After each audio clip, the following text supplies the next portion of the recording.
నమస్కారం అండి. నా పేరు బన్నీ నారాయణ స్వామి, జియాలజిస్ట్, రిజిస్ట్రేషన్ ఆఫ్ ఆంధ్రప్రదేశ్. మనము చూస్తున్నటువంటి ఈ ల్యాండు గురదిండ్ల ఆత్మకూరు మండలం ఉన్నటువంటి ఏరియాలో చూడడం జరిగింది. ఈ ఏరియాలో ఫార్మరు తన యొక్క 5 ఎకరాల పొలంలో చాలా బోర్లు వేయడం జరిగినది. మేము కూడా ఏదో చిన్న ప్రయత్నంతో వీటిని సర్వే చేయడం జరిగినది.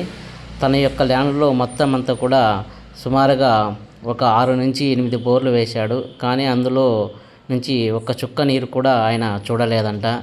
ఆయన మనం చూసుకున్నట్లయితే అతని యొక్క పొలంలో చుట్టూరా అంటే గట్టు వెంబడి చాలా బోర్లు వేసినాడు.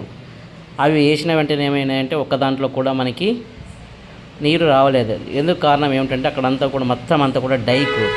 ఆ డైకులో మనకి వాటర్ అనేది కనిపించడం కొద్ది కష్టంగానే ఉంటుంది. మేము ఉన్నటువంటి ఇన్స్ట్రుమెంట్తో ఉన్నటువంటి టెక్నాలజీతో ఉపయోగించి ఎంతో కొంత వాటర్ అందించాలని ఒక ఉద్దేశంతో సర్వే చేయడం అనేది జరిగినది. మొత్తం 3 పాయింట్లు సర్వే చేసి అందులో ఒక 2 పాయింట్లని సైజ్ చేయడం జరిగినది. అందులో ప్రయత్నంగా ఒక పాయింట్ చేయడం జరిగినది. అందులో నుంచి మనకి 90లో ఒక ఫ్రాక్చర్ అనేది ఓపెన్ అయినది. అతను 300 అడుగుల వరకు వేసినట్లు మనకి సమాచారం అందించడం జరిగినది. ఇది మనము ఆ ల్యాండ్లో ఉన్నటువంటి డ్రిల్లింగ్ చేసినటువంటి వీడియో. Thank you.